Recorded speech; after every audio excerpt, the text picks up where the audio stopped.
আসসালামু আলাইকুম মনসুর সাহেব, কেমন আছেন? ওয়ালাইকুম আসসালাম। বলুন, আমার কাছে কি মনে করে? আপনার পুরনো প্রতিদ্বন্দ্বী তো চলে গেলেন, ভেবেছিলাম এবার কোম্পানির গতি নিয়ে অনেক কিছু বদলে যাবে, কিন্তু শিকদার সাহেব শেষ মুহূর্তেই সবাইকে চমকে দিলেন। যা বলতে এসেছেন ঘুরিয়ে পেঁচিয়ে না বলে সোজাসুজি বলুন। বোর্ড মিটিং এ চেয়ারম্যানের চেয়ারটা নেওয়ার চেষ্টা করেছিলাম, কিন্তু কোনো লাভ হলো না। সব আইনি কাগজপত্র আগে থেকেই তৈরি করে রেখে গেছেন। আকাশ আহমেদ নীল সবাইকে অবাক করে সরাসরি চেয়ারম্যানের চেয়ারে গিয়ে বসলো। তারপর? ছেলেটাকে দেখে প্রথমে সাধারণ মনে হয়েছিল, কিন্তু যেভাবে ঠান্ডা মাথায় পুরো বোর্ডকে চুপ করিয়ে দিল, বুঝলাম ওকে হালকাভাবে নেওয়া ভুল হবে। তারপর আবার আমাকেই প্রকাশ্যেই হুমকি দিল। তোমার মুখ দেখেই বুঝতে পারছি কাজটা ঠিক মতো করতে পারোনি। আমি আগেই বলেছিলাম সুযোগটা কাজে লাগাতে, কিন্তু আকাশ হিসাবটা উল্টে দিল, তাই না? জি, আপনার কথা মতোই চেয়ারম্যানের পদটা নেওয়ার চেষ্টা করেছিলাম, কিন্তু শিকদার সাহেব আগেই কাগজপত্র তৈরি করে রেখে গিয়েছিলেন। আমি তো আগেই বলেছিলাম ওকে হালকাভাবে নিও না। এখন বলো, কোম্পানির ফান্ড থেকে টাকা সরিয়ে সেগুলো কি হবে? আপনি আপনি জানেন? তোমাকে তো আমার লোক বানিয়েছি, আর তোমার খবর রাখবো না? আকাশ যদি অডিট করাই তাহলে সবার আগে ধরা পড়বে তুমি। তখনও তোমার সঙ্গে কি করবে সেটা আমি বলার দরকার মনে করি না। তাহলে আমি কি করব? এই বিপদ থেকে বাঁচার কি কোনো উপায় আছে, বলুন?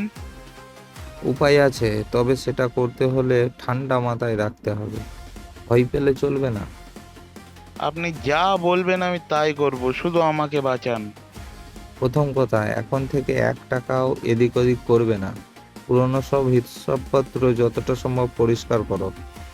যেগুলো তোমার বিরুদ্ধে যেতে পারে সেগুলো ব্যাখ্যা তৈরি করো। কিন্তু আকাশ যদি অডিট করায়? করুক, অডিট একদিন শেষ হয় না। আমাদেরও হাতে সময় আছে। তাহলে এখন কি? এখন তুমি ওর সবচেয়ে বিশ্বস্ত মানুষ হওয়ার অভিনয় করবে। ও যা বলবে তুমি মাথা নিচু করে শুনবে, কোনো রকম তর্কে করবে না। ও যেন মনে করে তুমি ভেঙে পড়েছো। তারপর? আর একটা কথা মনে রেখো, আকাশকে কখনোই হালকাভাবে নেবে না। ওর বয়স কম, কিন্তু মাথা ঠান্ডা। এমন মানুষকে রাগ দিয়ে নয়, বুদ্ধি দিয়ে হারাতে হয়। ঠিক আছে, আমি সাবধানে চলবো। ভালো, এখন যাও। সময় এলে আমি নিজেই তোমার সঙ্গে যোগাযোগ করব। আসতে পারি? জি আসুন। পারমিশন নিতে হবে না, আপনি পারমিশন ছাড়া আসতে পারেন। ধীর পায়ে ভিতরে এলাম। এসে বললাম, এখন আপনার শারীরিক অবস্থা কেমন? জি, মোটামুটি। আপনার কি কোনো ফ্রেন্ড আছে? না মানে, আপনি যার সাথে কথা বললে রিফ্রেশ হবেন, যার সাথে কথা বললে আপনার ভালো লাগে। আমার কথা শুনে একটু তাকিয়ে থেকে চোখ সরিয়ে নিল। আছে না নাই কিছুই বুঝতে পারছি না। আপনার কি কোনো ক্লোজ ফ্রেন্ড নেই? যদি থেকে থাকে তাহলে তাকে নিয়ে আসার ব্যবস্থা করব। না, আমার তেমন কোনো ভালো বন্ধু নেই। আপনার কি কোনো প্রাণী পছন্দ? বিড়াল বা পাখি? আমার কথা শুনে আমার দিকে আবারও তাকালো। এবার তার মুখের এক্সপ্রেশন কিছুটা চেঞ্জ হয়ে গেল। বুঝলাম এগুলোর মধ্যে কিছু পছন্দ। আপনি বলতে পারেন আপনার কি পছন্দ? ছোটবেলা থেকে খরগোশ পাখি অনেক পছন্দ, কিন্তু সব পছন্দ কি? আপনার ছোট বড় যত পছন্দ অপছন্দ আছে বলতে পারেন। আপনার ইচ্ছে স্বপ্নগুলো বলতে পারেন। আমি যতটুকু সম্ভব পূরণ করার চেষ্টা করব।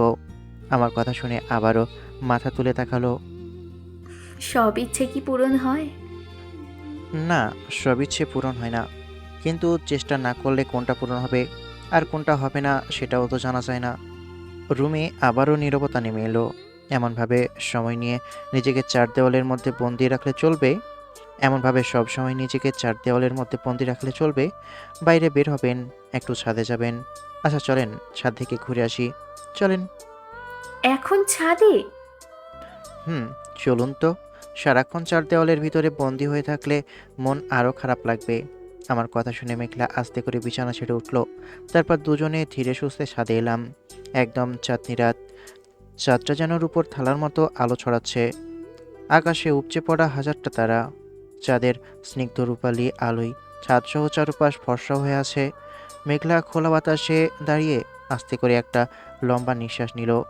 আমি রেলিংয়ে হেলান দিয়ে ওর শান্ত মুখের দিকে তাকিয়ে রইলাম। আমি রেলিংয়ে হেলান দিয়ে ওর শান্ত মুখের দিকে তাকিয়ে বললাম, জানেন মেঘলা, মানুষ যত বড় সমস্যার মধ্যেই থাকুক না কেন, এই আকাশটার কিন্তু কিচ্ছু বদলায় না। প্রতিদিনই নিয়ম করে চাঁদ ওঠে, তারাগুলো মিটমিট করে চলে। ছোটবেলায় আকাশ দেখতে খুব ভালো লাগতো। তাহলে আবার সেই অভ্যাসটা শুরু করুন। ছাদে আসবেন, চন্দ্রবিলাস করবেন, খোলা আসমানে ইচ্ছে মতো নিঃশ্বাস নেবেন। অনেক দিন পর মনে হচ্ছে একটু নিঃশ্বাস নিতে পারছি। এটাই চাই। আপনি নিঃশ্বাস নেবেন, কথা বলবেন, হাসবেন। যখন মন খারাপ হবে রুমে একা বসে থাকবেন না, আমাকে বলবেন, নাহলে একাই ছাদে চলে আসবেন। আকাশের দিকে তাকিয়ে থাকবেন। মাঝে মাঝে এটা অনেক কথা শুনে ফেলে। মেঘলা কিছু না বলে শুধু মাথা নাড়ালো। দুজনে চুপচাপ ছাদের দিকে তাকিয়ে আছি। হালকা বাতাস বসে, ঝিঝি পোকার শব্দ ভেসে আসছে। জানেন, আমি ছোটবেলায় যখন কোনো কারণে মন খারাপ করতাম, তখন একা ছাদে উঠে আকাশ দেখতাম। তাতে কি মন ভালো হয়ে যেত? পুরোটা না, তবে মনে হতো আমার সমস্যার চেয়েও এই পৃথিবীটা অনেক বড়। তখন মাথাটা একটু ঠান্ডা হতো। মেঘলা আবার আমার দিকে তাকালো। আপনি চাইলে রোজ সন্ধ্যায় কিছুক্ষণ এখানে আসতে পারেন। সারাদিন রুমে বন্ধ থাকলে শুধু খারাপ স্মৃতিগুলোই ঘুরে ফিরে আসবে। মেঘলা আস্তে করে মাথা নাড়ালো। চেষ্টা করব। আমি আর কিছুই বললাম না। হঠাৎ নিচে বাগানের দিকে তাকিয়ে বললাম, দেখেছেন ওখানে জোনাকি উঠছে। মেঘলা রেলিংয়ের কাছে গিয়ে নিচের দিকে তাকালো। সত্যি অন্ধকার বাগানের মাঝে ছোট ছোট আলো জ্বলছে আর নিভছে। পৃথিবীতে সুন্দর জিনিস এখনও অনেক আছে, শুধু সেগুলো দেখার মতো মনটা আবার ফিরিয়ে আনতে হবে। মেঘলা কোনো উত্তর দিল না, তবে এবার তার মুখে আগের মতো ভারী বিষণ্ণতা ছিল না। চেষ্টা করলেও সব ভুলে থাকা যায় না। ভুলে যেতে হবে এমন তো বলিনি। কিছু স্মৃতি কখনো মানুষ ভুলতে পারে না, শুধু সেগুলো নিয়ে বেঁচে থাকতে শিখতে হয়। আবার দুজনেই চুপ। হঠাৎ হালকা বাতাসে মেঘলার চুল মুখের সামনে চলে এলো। সে হাত দিয়ে সরিয়ে নিল। অনেকক্ষণ দাঁড়িয়ে আছেন, চলুন নিচে যাই, না হলে আম্মু ভাবে আমি আপনাকে অপহরণ করে ছাদে নিয়ে এসেছি। মেঘলা কয়েক সেকেন্ড আমার দিকে তাকিয়ে রইল। মনে মনে শুকরিয়া আদায় করলাম। আলহামদুলিল্লাহ, আজকের সন্ধ্যাটা বৃথা গেল না। দুজনে ধীরে ধীরে সিঁড়ির দিকে হাঁটতে লাগলাম।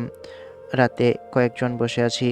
পলাশ ভাই, মন্ত্রীর উপর ভালো মতো নজর রাখবেন, ও বেটা অনেক বাজি। তা রাখছি, রাজনীতিবিদরা আমাদের থেকেও খারাপ। আজিজ সাহেব, ছোট একটা জু বানানোর প্রস্তুতি নেন। বিভিন্ন রকমের বিদেশি পাখি এবং খরগোশ থাকবে। এটা কি মেঘলা মামুনির ইচ্ছে?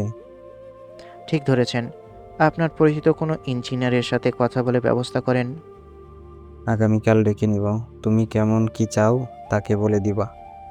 হুম, আজকের মতো সবাই নিজ নিজ বাসায় যেতে পারেন। আজকের মতো মিটিং শেষ। তারপর সবাই উঠে সালাম দিয়ে চলে গেল। তাদের সবার থেকে বয়সে ছোট, কিন্তু তাদের মালিক, তাই ভদ্রতা তো দেখাতেই হবে। সে যাই হোক, উঠে রুমে এলাম। তারপর পড়তে বসলাম। অনেক পড়তে হবে, বিজনেস তো শিখতেই হবে। এমন কিছু হবে আগে জানলে বিজনেস স্টাডিজ বিভাগেই ভর্তি হতাম। ভাগ্যে কী আছে ওটা কি কেউ জানতে পারে? তাকদিরে কী আছে সেটা আল্লাহ ভালো জানেন। কিছুক্ষণ পরে শুয়ে পড়লাম। পরের দিন সকালে আজিজ সাহেব একজন ইঞ্জিনিয়ার নিয়ে আসেন। ওনাকে কি কি চাই আর কত বড় এরিয়া ঘিরতে হবে সেটাও বললাম। প্রায় 3 শতক জায়গা ঘিরে খাঁচা হবে। আগে থেকেই কিছু ফল এবং ফুলের গাছ আছে, আর আরও কিছু অ্যাড হবে। আর্টিফিশিয়াল একটা ছোট ঝর্ণা এবং জলধারার মতো হবে। ইঞ্জিনিয়ার সাহেব আমার প্ল্যান শুনে বেশ উৎসাহ দেখালেন। উনি ওনার ট্যাবে খসড়া একটা নকশা তৈরি করে আমাকে দেখালেন এবং বললেন যে আগামী সপ্তাহের মধ্যেই কাজ শুরু করে দেওয়া সম্ভব। আমি ওনাকে বাজেট নিয়ে চিন্তা না করে কাজটা নিখুঁত আর সুন্দর করার নির্দেশ দিলাম। মিটিং শেষ করে আজিজ সাহেব আর ইঞ্জিনিয়ার সাহেব বিদায় নিলেন। আমি সোফায় হেলান দিয়ে ভাবছিলাম, এই বিশাল সাম্রাজ্যের দায়িত্ব কাঁধে নেওয়ার পর থেকে প্রতিটা মুহূর্ত কেমন যেন একটা ঝড়ের বেগে কাটছে। বিজনেস শেখা, মন্ত্রীর উপর নজর রাখা, জুবাইরের চালের জবাব দেওয়া সব কিছুর মাঝে মেঘলার ওই ছোটবেলার শখটা পূরণ করা আমার জন্য এক অন্যরকম মানসিক শান্তি এনে দিচ্ছে। বেশ কিছুক্ষণ পরে মেঘলার রুমে গেলাম। উনি তখন জানালার পাশে দাঁড়িয়ে বাইরের বাগানের দিকে তাকিয়েছিলেন। ওনার চেহারায় ওনার চেহারায় ক্লান্তির ছাপ থাকলেও আগের চেয়ে কিছুটা সতেজ লাগছিল। মেঘলা মেঘলা একটু চমকে উঠে আমার দিকে তাকালেন। ওনার মুখে এখন আর সেই তীব্র আতঙ্কটা নেই, বরং এক ধরনের শান্ত ভাব ফুটে উঠেছে। জি, আসুন। আমি ঘরে ঢুকে মুখোমুখি একটা চেয়ারে বসলাম। সকাল থেকে আপনাকে বিরক্ত করিনি। কেমন আছেন এখন? নাস্তা ঠিকঠাক খেয়েছেন তো? জি, আম্মু নিজে এসে খাইয়ে দিয়ে গেছেন। আর শরীরটাও এখন বেশ ভালো লাগছে। যাক, শুনে ভালো লাগলো। আচ্ছা শোনেন, সকালবেলা আজিজ সাহেব একজন ইঞ্জিনিয়ার নিয়ে এসেছিলেন।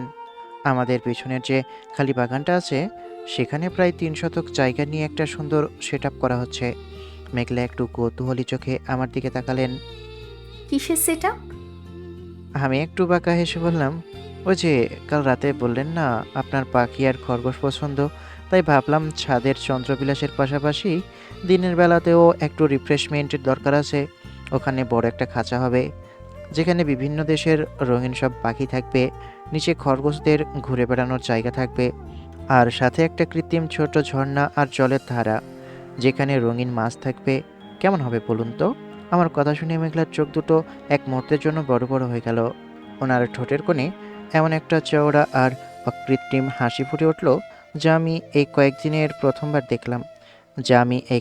প্রথমবার দেখলাম। ওনার চোখ দুটো আনন্দে চকচক করে উঠল। আপনি আপনি সত্যি সত্যি আমার এই সামান্য কথার জন্য এত কিছু করছেন? আমি তো জাস্ট এমনিই বলেছিলাম। হ্যাঁ, আপনার কাছে এটা সামান্য হতে পারে মেঘলা, কিন্তু হ্যাঁ, আমার কাছে আপনার মানসিক শান্তি আর সুস্থতাটা সবচেয়ে বেশি জরুরি। শিকদার সাহেব আমাকে আপনার দায়িত্ব দিয়ে গেছেন, আর আমি আমার দায়িত্বের ব্যাপারে কখনো অবহেলা করি না। তাছাড়া এ বিশাল বাড়িতে একটু কিচিরমিচির শব্দ হলে আমারও তো মনটা ভালো থাকবে, তাই না? ওখানে একটু সময় কাটাতে পারবো। মেঘলা ওনার 2 হাত দিয়ে মুখের সামনের চুলগুলো কানের পেছনে গুজে দিলেন। ওনার চাহনিতে এখন আর শুধু কৃতজ্ঞতা ছিল না, ছিল এক ধরনের গভীর ভরসা। ধন্যবাদ আকাশ, অনেক ধন্যবাদ। আপনি মানুষটা বাইরে যতটা কঠোর দেখান, ভেতরে বোধহয় ঠিক ততটাই নরম। আমি হাসলাম, কিন্তু ওনাকে তো বলতে পারি না যে বাইরে কঠোর না হলে এই শকুনের দুনিয়ায় টিকে থাকা যাবে না। আমি ওনার রুম থেকে বের হয়ে নিজের পড়ার ঘরে এলাম। আজিজ সাহেবের দেওয়া বিজনেসের কিছু লিগ্যাল বই আর কোম্পানির অডিট রিপোর্টের ফাইলগুলো টেবিলে সাজানো ছিল। আমি ফাইলগুলো খুলে গভীর মনোযোগ দিয়ে পড়তে শুরু করলাম। সময় কিভাবে কেটে গেল খেয়ালই করিনি। সন্ধ্যা 7টা। তখন হঠাৎ আমার ফোনটা টেবিলের উপর ভাইব্রেট করা শুরু করলো। স্ক্রিনে তাকিয়ে দেখি পলাশ ভাইয়ের নাম। ফোনটা কানে নিতেই ওপাশ থেকে পলাশ ভাইয়ের ফিসফিসানি কিন্তু অত্যন্ত উত্তেজিত গলা ভেসে এলো। বস, সর্বনাশ হয়ে গেছে। আপনি প্রতিমন্ত্রীর উপর নজর রাখতে বলেছিলেন না? বেটা অলরেডি একটা চাল চেলে দিয়েছে। আমাদের গুপ্তচর খবর দিয়েছে সাভারের যে মেন ব্যাকআপ গোডাউন আছে, যেখানে আজ রাতেও সেটা সিলগালা করার প্ল্যান করেছে। আমার মেরুদণ্ড সোজা হয়ে গেল। হাতের কলমটা শক্ত করে চেপে ধরলাম। মানে কি পলাশ ভাই? ও কিসের ভিত্তিতে রেড দিচ্ছে? ওখানকার সব পেপার তো ক্লিয়ার। ওখানে তো কোনো 2 নাম্বার জিনিসপত্র নেই, সব কোম্পানির র ম্যাটেরিয়াল। বস, ও আসলে আইনের ফাঁক খুঁজছে না। ও লোকাল থানার কিছু অসৎ পুলিশ অফিসার আর ওনার নিজের ক্যাডার বাহিনী রেডি করেছে। ওরা গোডাউনে কিছু নিষিদ্ধ জিনিস প্ল্যান করে মিডিয়া ডেকে এনে লাইভ করবে। আমি একটা গভীর শ্বাস নিলাম। ভেতরের রাগটাকে শিকদার সাহেবের কথা মতো পুরোপুরি কন্ট্রোলে রাখলাম। মাথা ঠান্ডা করে ভাবলাম, লোভী মানুষ যখন কোণঠাসা হয়ে যায়, তখন ও বিষাক্ত সাপের মতো ছোবল মারে। পলাশ ভাই, গোডাউনে আমাদের নিজস্ব সিকিউরিটি টিম কতজন আছে? বস, মাত্র 4-5 জন গার্ড আছে। ওখানকার সিকিউরিটি একটু দুর্বল। পুলিশ আর গুন্ডা মিলে প্রায় 30-40 জনের মতো একটা টিম রাত্র 12টার দিকে অ্যাটাক করবে। ওকে, আজিজ সাহেবকে এখনই ইনফর্ম করেন। ওনাকে উপরের মহলে যোগাযোগ করতে বলেন। দরকার হলে আইজিপি অফিস পর্যন্ত বিষয়টা পৌঁছে দেন। আর বলে দেন যেন কিছু সৎ পুলিশ ফোর্স পাঠাই। দ্রুত কিছু হিডেন ক্যামেরা সেট আপ করতে বলেন। ও খেলতে চাইছে, আমরা খেলবো। আমি এখনই বের হচ্ছি গোডাউনের উদ্দেশ্যে। ততক্ষণে লোকজন দিয়ে তাড়াতাড়ি ক্যামেরা সেট আপ করতে বলেন। জিও বস, আমি লোক দিয়ে এখনই সব ব্যবস্থা করছি, আর আজিজ সাহেবকেও ইনফর্ম করছি। আমি ফোনটা কেটে দ্রুত ডয়ার থেকে পিস্তলটা বের করে কোমরে গুজে নিলাম। এটা নিজের সেফটির জন্য। গায়ে একটা কালো জ্যাকেট চাপিয়ে যখন রুম থেকে বের হচ্ছি, ঠিক তখনই মেঘলা আমার রুমের দরজার সামনে এসে দাঁড়ালেন। আকাশ, আপনি কোথায় যাচ্ছেন এই সন্ধ্যায়? কোনো বিপদ হয়েছে? না, একটু বাইরে কাজ ছিল, তাই যেতে হবে। ও, ওকে, তাহলে যান, সাবধানে যাবেন। ওখান থেকে এসে চন্দ্রবিলাস করতে যাব। আপনি তার জন্য এসেছিলেন তা জানি। আম্মুর সাথে দেখা হলে আমি বলে দিচ্ছি, আর যদি না হয় এবং আমাকে খুঁজে তাহলে আপনি বলে দিবেন। পাশ কাটিয়ে চলে আসি, তারপর বডিগার্ডদের নিয়ে বেরিয়ে পড়ি গোডাউনের উদ্দেশ্যে।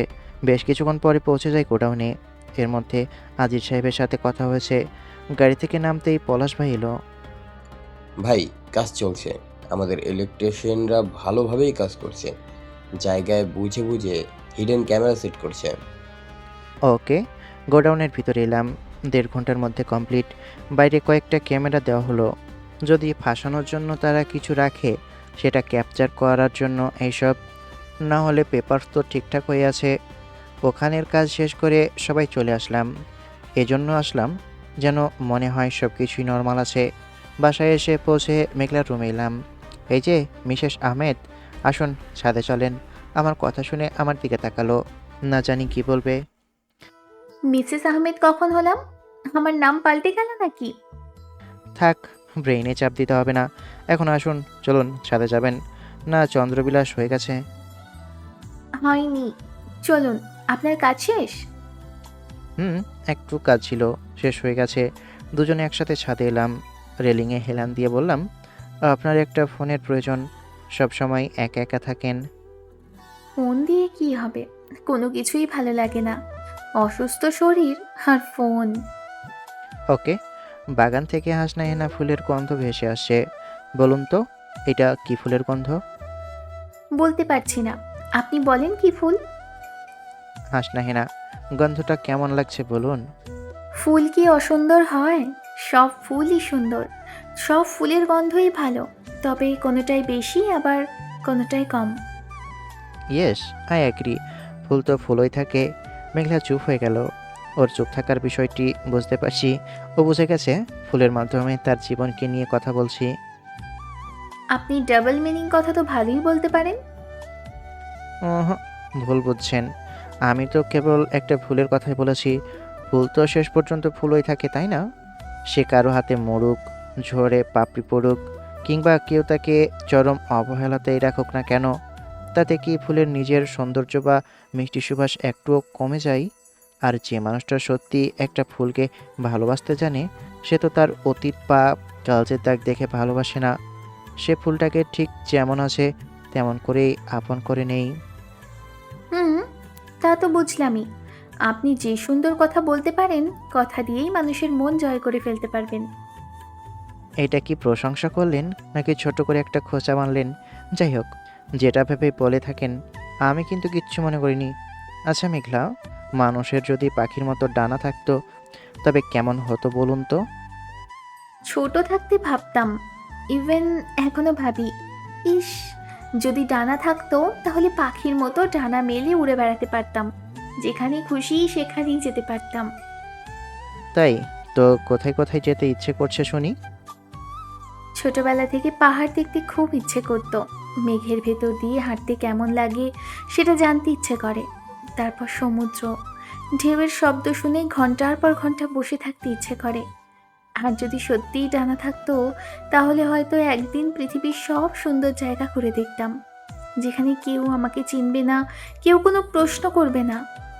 শুধু মুক্ত হয়ে উড়ে বেড়াতাম। ডানা না থাকলেও মানুষ অনেক দূর যেতে পারে। শুধু পাশে একজন মানুষ দরকার, যে হাতটা ছেড়ে দেবে না।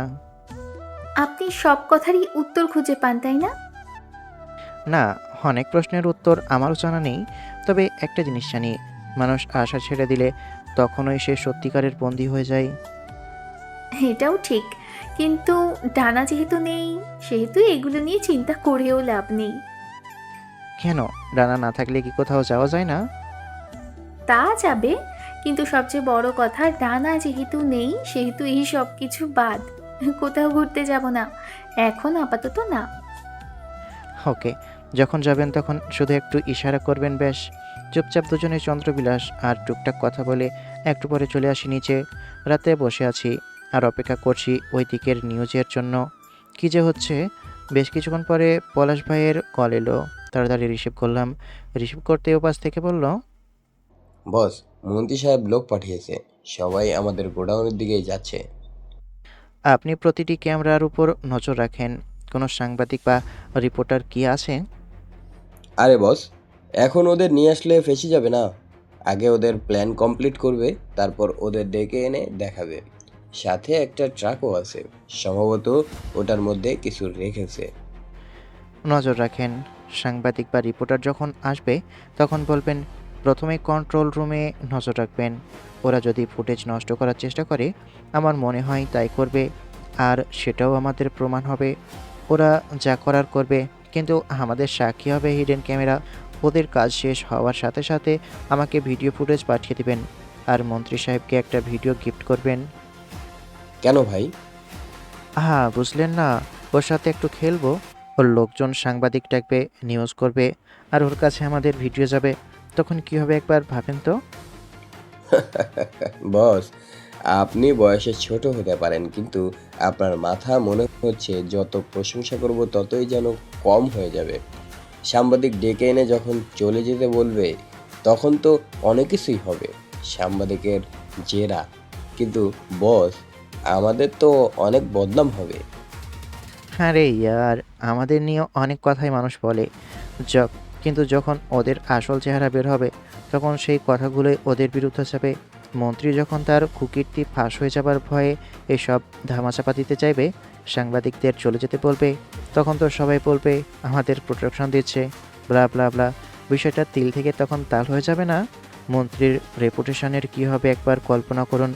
সে না আমাদের কিছু করতে পারবে, আর না তার রেপুটেশন বাঁচাতে পারবে। আর তবুও যদি কিছু হয়, তাহলে তো আমাদের কাছে প্রমাণ আছে, তাই না? জিও বস, জিও। ওকে, আমি নজর রাখছি, আপনি নিশ্চিন্তে ঘুমাতে পারেন। এসব আমি আমার লোকজন দেখে নিচ্ছি। হুম। আমি ফোন রেখে অপেক্ষা করতে থাকলাম। বেশ কিছুক্ষণ পরে আবারও পলাশ ভাইয়ের ফোন এলো। রিসিভ করে বললাম, জি বলুন। ভাই, আপনি ঠিক যেমনটা ভেবেছিলেন ঠিক তেমনটাই ঘটেছে। ওরা এসে প্রথমে সিকিউরিটি গার্ডদের পিটিয়ে অজ্ঞান করে দিয়েছে, তারপর সোজা কন্ট্রোল রুমে ঢুকে একটা সিসিটিভি ক্যামেরা বন্ধ করে দেয়। এরপর একটা বড় ট্রাক গোডাউনের ভিতর ঢোকে আর অবৈধ সব মালামাল ভেতরে রেখে চম্পট দেয়। এখন সাংবাদিকের গাড়ি সারা বেঁধে ওদিকেই যাচ্ছে। একটু আগে পুলিশ এলো আর একজন গিয়ে বন্ধ থাকা ক্যামেরাগুলো আবার অন করে দিয়ে এলো। ওকে, অনেক রাত হয়েছে, এখন ঘুম দিই। ওকে ভাই, এসব আমাদের উপর ছেড়ে দেন। ফোন রেখে কোলবালিশ টেনে জড়িয়ে ধরলাম। শালা আমারই কপাল, বউ থেকেও নেই, সব নিয়তি। ঘুম আসছে তাই দিলাম ঘুম। ঘুমানোর কিছুক্ষণ পরই ফোনের রিংটোন শুনে ঘুম ভাঙলো। ঘুম ঘুম চোখে রিসিভ করে বললাম, হ্যালো, কে? আরে বাবা, আমি তো একটু মজা করছিলাম, আর তুমি দেখি সিরিয়াসলি নিয়ে নিয়েছো। সেটা তো বুঝতে পারছি মন্ত্রী সাহেব, কিন্তু এত রাতে ফোন দিয়ে কেন কাঁচা ঘুম ভাঙালেন? আপনার এমন অপরাধের জন্য কিন্তু বড়বাবুর কাছে বিচার দিব। এখন রাখুন, আমি ঘুমোবো। আকাশ, ওই ভিডিওটা কাউকে দিও না বাবা। কোন ভিডিও মন্ত্রী সাহেব? আপনি কোনটার কথা বলছেন? আরে বাবা, তোমার লোক যা পাঠিয়েছে। আরে, মুভিটা বেশ জোশ ছিল, তাই তো আপনার কাছে ক্লিপটা পাঠাতে বলেছিলাম। আমি তো ভেবেছিলাম সিনগুলো দেখে মন্ত্রী সাহেবের বেশ পছন্দই হবে। ধুর, মন্ত্রী সাহেবের আসল পছন্দ অপছন্দ না জেনেই মুভির এত দারুণ একটা ক্লিপ পাঠাতে বলে দিলাম। এইবারের মতো মাফ করে দেন মন্ত্রীমশাই। এবার থেকে আপনার পছন্দের জিনিস পাঠাবো। ওকে, এখন ফোন রাখলাম, প্রচুর ঘুম পাচ্ছে। দেখো বাবা, ভুল হয়ে গেছে, ভিডিওগুলো কাউকে দিও না। আপনি তো বলেছিলেন সবই মজা, তাহলে ভয় পাচ্ছেন কেন? মজা যদি হয় মানুষ দেখুক, ওরাও একটু মজা নিক। আসুন আর একটু মজা করি। আমার কথা শুনে মন্ত্রী সাহেব চুপ হয়ে গেল। আসুন মন্ত্রী সাহেব, আমরা একটু কিতকিত খেলি। না না, আমি আর খেলবো না। তোমার সাথে তো কখনোই খেলবো না। বাবা, এইবারের মতো বিষয়টা এখানে শেষ করে দিই। মানুষ মাত্রই তো ভুল হয় নাকি? ধুর মন্ত্রী সাহেব, আমার তো খেলতে ইচ্ছে করছে, কিন্তু আপনি বলছেন আর খেলবেন না। এমন করলে কার ভালো লাগবে বলুন তো? এমন করলে কিন্তু কোচের কাছে বিচার দিব। হুঁ। না না, আমি আর কোনো খেলা খেলতে চাই না। তোমার সঙ্গে খেলতে গিয়ে বুঝেছি, শেষ হাসিটা সবসময় যে আগে হাসে সে হাসে না। আহা মন্ত্রী সাহেব, কি করছেন? যান গিয়ে ঘুমান। আমার অনেক ঘুম পাচ্ছে। আপনি এখান থেকে কিভাবে বাঁচবেন সেটা আপনার মাথা ব্যথা। আর যদি আমার মাথা ব্যথার কারণ হন, তাহলে তো বুঝতে পারছেন আপনার কি হবে। আল্লাহ হাফেজ। ফোন কেটে দিয়ে ঠোঁটের কোণে একটা শয়তানি হাসি ফুটে উঠল। তারপর আবারও কোলবালিশটা জড়িয়ে ধরে দিলাম ঘুম। ছেলেটাকে আমি ভেবেছিলাম নতুন, অনভিজ্ঞত, কিন্তু আজ বুঝলাম বয়স কম হলেও মাথাটা ভয়ঙ্কর ঠান্ডা। মনসুর আলী কেন বারবার ওর থেকে দূরে থাকতে বলছিল এবার বুঝতে পারছি। শত্রু বানিয়ে লাভ নেই, অন্তত এখনই নয়। আগে পরিস্থিতি বুঝতে হবে। সুযোগ পেলে বন্ধুত্ব করা যাবে, আর না হলে দূরত্ব বজায় রাখাই ভালো। মন্ত্রী সাহেব ধীরে ধীরে ফোনটা নামিয়ে রাখলেন। তারপর তার লোককে ফোন দিয়ে বললেন, সবাইকে সরে যেতে বলো। আজকের অপারেশন এখানেই শেষ। সাংবাদিকদের এটা একটা ভুল অভিযান বলে ধামাচাপা দিয়ে দাও। বাকিটা ম্যানেজ করে নাও। ওদের কোনো ক্ষতি করার চেষ্টা করিও না, না হলে মস্ত বড় বিপদে পড়ে যাব। সাধারণ ওই ছেলে সাধারণ ছেলে না, অনেক ডেঞ্জারাস ছেলে। পরের দিন সকালে ঘুম ভাঙলো। ঘুম থেকে উঠে ফ্রেশ হয়ে নাস্তা করতে বসলাম। তোর কি পড়াশোনা শেষ?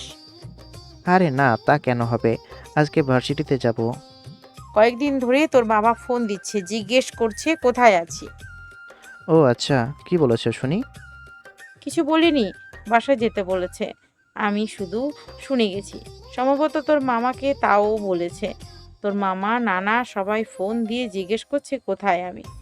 সবাই তো ভাবছে আমি কারোর সাথে পালায়ে গেছি। আমি যে জেল থেকে বেরিয়ে গেছি এটা কাউকে বলেছো? না, কি বলবো তাদের? তো নানিকে বলতে চাইছিলাম, কিন্তু কি ভেবে যেন বলা হয়নি। আর এখানে একটার পর একটা সমস্যা। আর কিছুদিন যাক, তারপর বলবো। হুম, এই জন্য সবাই ভাবছে তুমি পালিয়েছো। আর তার উপর পলাশ ভাই গিয়ে নিয়ে এসেছে। এতে সবাই আরো সন্দেহ করছে। যে যা পারছে করতে দে। আর তুই কি পড়াশুনো বাদ দিয়ে দিবি নাকি? ভার্সিটিতে যাচ্ছিস না? আরে যাব তো, আজকে থেকেই যাব। নাস্তা করতেই পলাশ ভাই এলো। আসুন ভাই, নাস্তা করেন। নাস্তা করে এসেছি। আমি লিভিং রুমে বসছি, আপনি নাস্তা করে আসুন। জি। পলাশ ভাই চলে গেল। আমি নাস্তা শেষ করে লিভিং রুমে এসে বসলাম। বলুন, ওদিকের কি খবর? মন্ত্রীর একজন যেমন ভাবে এসেছিল সেভাবেই চলে গেছে। রাতে ফোন দিয়েছিল, কথা হয়েছে। আমার মনে হয় না আর কোনো খিচুড়ি পাকাবে। তবুও নজরে রাখবেন। এইসব রাজনৈতিক লোকজনের উপর বিশ্বাস নেই। পলাশ ভাইয়ের সাথে কথা বলা শেষ করে ভার্সিটি যাবার জন্য রেডি হচ্ছি। রেডি হওয়া শেষ করে বাইরে এলাম। তারপর আম্মুকে বলে চলে আসি ভার্সিটিতে। এই সেই বন্ধুদের কাছে এলাম।